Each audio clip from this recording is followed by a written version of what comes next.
Hai, selamat pagi anak-anak ibu sekalian. Selamat bertemu kembali dalam materi pembelajaran kita, yaitu materi pembelajaran IPS, yaitu pembelajaran IPS semester genap yang ada di kelas 7.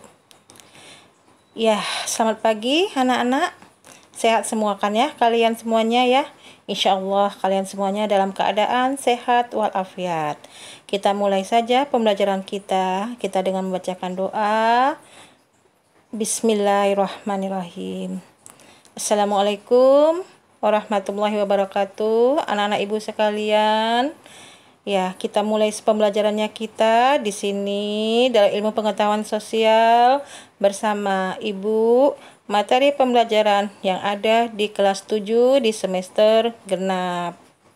Materi pembelajaran kita yaitu tentang masalah permintaan, penawaran, pasar, dan harga. Nah, materinya kita yaitu tentang permasalahan pasar dan harga. Apa itu pasar? Pasar merupakan tempat bertemunya antara penjual dan pembeli, baik secara langsung maupun secara tidak langsung, untuk menyepakati harga dan juga jumlah barang yang diperjualbelikan. Dalam ilmu ekonomi, pasar ini berkaitan dengan kegiatannya, bukan tempatnya. Pertemuan antara pembeli dan penjual ini bisa saja terjadi di berbagai tempat sesuai dengan kesepakatan, baik itu di supermarket, pasar tradisional, bus, dan berbagai tempat lainnya. Ciri khas pasar itu yaitu di sini adanya kegiatan transaksi jual beli. Unsur pasar itu harus memiliki, yang pertama, ada produk yang diperjualbelikan. Berupa apa? Yaitu berupa barang ataupun jasa. Yang kedua, ada penjual dan pembeli, yaitu pihak yang melakukan transaksi antara penjual dan juga pembeli. Yang ketiga, ada sarana berdagang, yaitu sarana apa? Sarana berdagang tidak terbatas di sini, hanya secara fisik seperti pasar. Sarana berdagang juga bisa dilakukan melalui telepon, media sosial, seperti contohnya WhatsApp, Instagram, Facebook, toko online, dan media yang sejenisnya. Apa itu fungsi pasar? Fungsi pasar yaitu yang pertama sebagai distribusi, yaitu pasar dijadikan tempat penyaluran barang dari produsen ke konsumen secara langsung maupun melalui perantara. Melalui pasar, konsumen bisa secara langsung mendapatkan barang yang dibutuhkan secara cepat. Nah, yang kedua, sebagai pembentuk harga. Fungsi pasar yang kedua ya, anak-anak ya, sebagai pembentuk harga.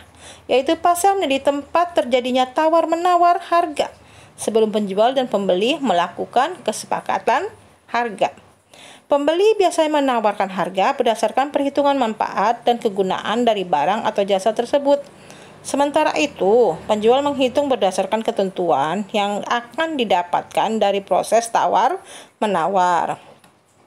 Fungsi yang ketiga sebagai promosi, yaitu pasar berfungsi sebagai tempat promosi untuk memperkenalkan barang dari hasil produksinya kepada konsumen, sehingga konsumen dapat mengetahui informasi produk yang akan diperjualbelikan.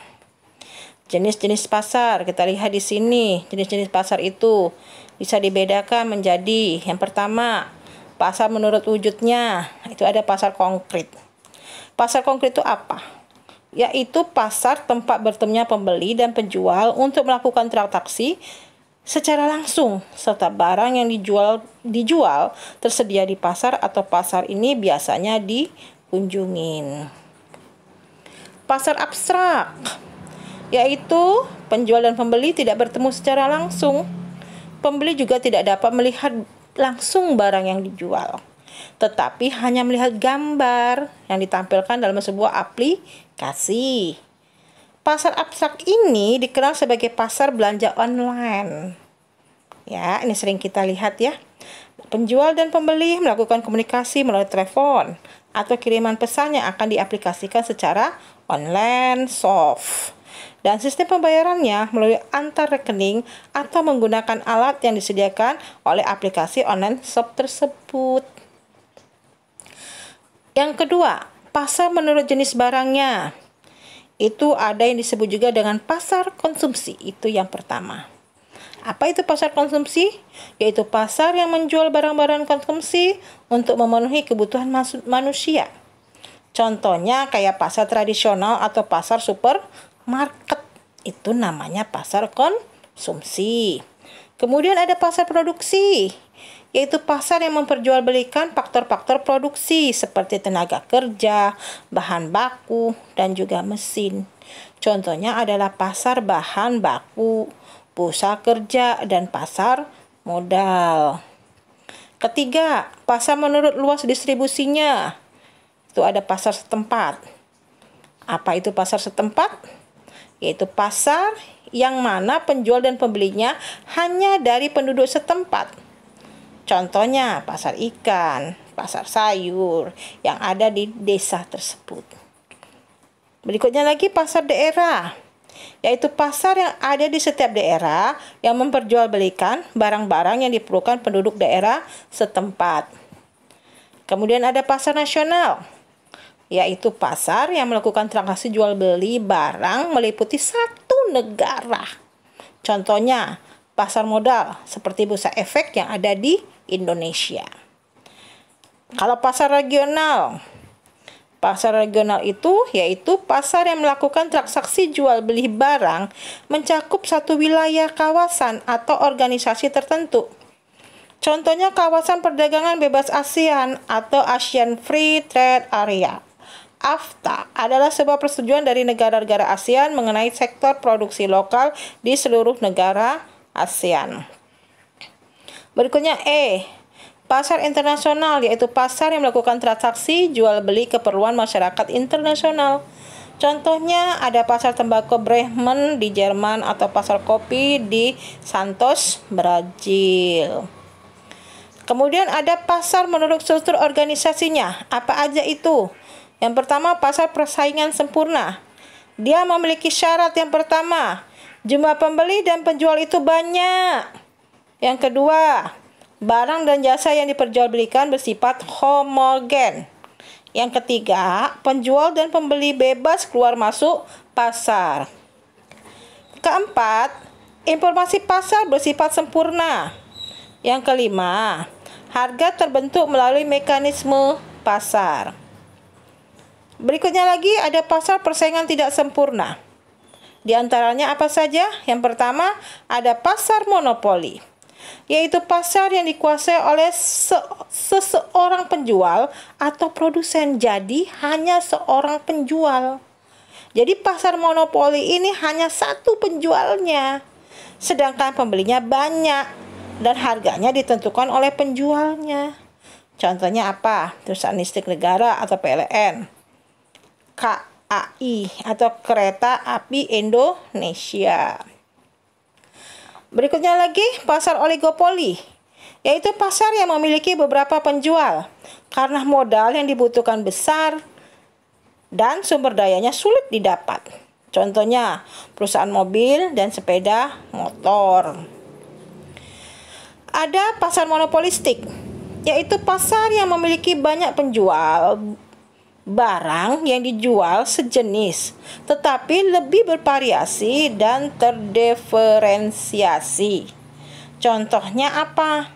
Sabun, sampo, pasta gigi, dan lain-lain. Berikutnya lagi harga. Kita masuki tentang materi kita itu harga ya. Tadi yang pertama pasar, yang kedua harga. Harga merupakan nilai yang harus dibayarkan oleh konsumen kepada penjual atas barang atau jasa yang dibelinya. Sementara itu, harga pasar adalah harga yang disetujui oleh penjual dan pembeli. Harga pasar terbentuk dari proses tawar-menawar. Sekarang kita lihat tabel ini. Nah, di sini ada tabel permintaan dan penawaran. Kita lihat harganya 20.000. Sementara permintaannya itu hanya 5. Penawarannya 25 terhadap sebuah produk. Kalau harganya 17.000, permintaannya 10 dan penawarannya 20. Kalau permintaannya 14.000, Kalau harganya 14.000, permintaannya 15, penawarannya 15. Kalau harganya 11.000, permintaannya 20.000 dan penawarannya 10.000. Kalau harganya 8.000 rupiah, permintaannya 25 dan penawarannya 5. Ya. Di sini kita lihat, ya. Kalau permintaan itu semakin harganya itu turun, permintaannya semakin bertambah. Sementara penawaran, kalau seandainya harganya turun, berarti juga barang yang ditawarkan akan turun. Nah, di sini kita bisa melihat yaitu perpotongan atau terjadinya yaitu harga tadi. Di mana penawaran itu, ya, dia itu yang kita lihat yang hurufnya S, ya, penawaran supply. Sementara yang namanya permintaan itu kemarin sudah Ibu terangkan itu adalah D, ya, demands. Nah, kita lihat di sini. Terjadinya perpotongan harga antara penawaran dan permintaan, itulah kurva daripada keseimbangan harga. Atau yang kita simbolkan itu dengan E atau equilibrium. Nah, disinilah jelas bahwa garis yang berpotongan antara garis permintaan dan garis penawaran itu tadi sudah Ibu katakan yang disebut juga dengan garis keseimbangan atau equilibrium. Kita lihat di sini kebijakan pemerintah untuk mengatur harga pasar. Yang pertama itu ada selling price, yaitu kebijakan pemerintah dalam menentukan harga tertinggi yang boleh dijual oleh produsen. Harga ini dilakukan oleh pemerintah dengan menentukan harga tertinggi. Contohnya ketika terjadi kelangkaan BBM, maka pemerintah akan membatasi harga tertinggi kenaikan BBM. Berikutnya yang kedua, floor price, yaitu kebijakan pemerintah dalam menentukan harga terendah untuk dijual oleh produsen. Contohnya kasus ojek online dan taksi online banyak digunakan oleh konsumen. Karena kenapa? Karena harganya murah dan menyebabkan ojek offline. Ya, yang ada sekarang ojek online, sementara ojek offline itu banyak yang berkurang. Yang ketiga, pajak, yaitu pemerintah bisa melakukan kebijakan menaikkan atau menurunkan pajak. Contohnya pemerintah menaikkan pajak kendaraan mewah dan menurunkan pajak terhadap kebutuhan pasok sehari-hari. Lanjut, ada yang disebut subsidi. Apa itu subsidi? Yaitu pemerintah dapat memberikan subsidi bagi konsumen maupun juga produsen. Tujuannya apa? Supaya produsen dapat memproduksi barang dengan biaya murah dan konsumen dapat membeli barang dengan harga yang murah juga. Yang kelima, menambah dan mengurangi jumlah barang, yaitu ketika persediaan barang dalam negeri terbatas, maka perlu melakukan impor sehingga tidak terjadi kelangkaan. Nah, ini kebijakan yang dilakukan oleh pemerintah. Sebaliknya, ketika barang dalam negeri melimpah, maka perlu melakukan ekspor sehingga akan tercipta keseimbangan barang dalam negeri. Nah, di sini maka perlu adanya ekspor dan impor. Alhamdulillah, tadi materi yang sudah Ibu paparkan tentang masalah pasar dan harga. Ini ada soal buat kalian. Nanti kalian jawab, kemudian jawabannya itu diisi di lembar penilaian. Ya. Ini ada 5 soal berupa titik-titik atau isian. Kamu jawab isinya. Kamu bisa melihat tuh tadi materi kita yang ada di depan. Ya, yang pertama, tempat pertemuan penjual dan pembeli. Itu apa namanya? Yang kedua, penjual dan pembeli tidak bertemu secara langsung. Disebut pasar apa? Yang ketiga, pasar yang dikuasai oleh seorang penjual merupakan ciri dari pasar titik-titik. Ya, pasar apa ya? Gitu, yang dikuasai oleh hanya seorang penjual. Kemudian yang keempat, nilai yang harus dibayarkan oleh konsumen kepada penjual disebut titik-titik. Jadi, nilai yang dibayarkan oleh konsumen itu apa? Namanya. Yang kelima, perpotongan antara garis permintaan dan penawaran disebut garis titik-titik. Jadi sudah Ibu sebutkan ya, perpotongan antara permintaan dan penawaran. Gampang ya. Kalau kalian menyimak materinya Ibu, insya Allah kalian bisa menjawabnya. Ya, kita akhirin saja materinya kita pada pagi hari ini.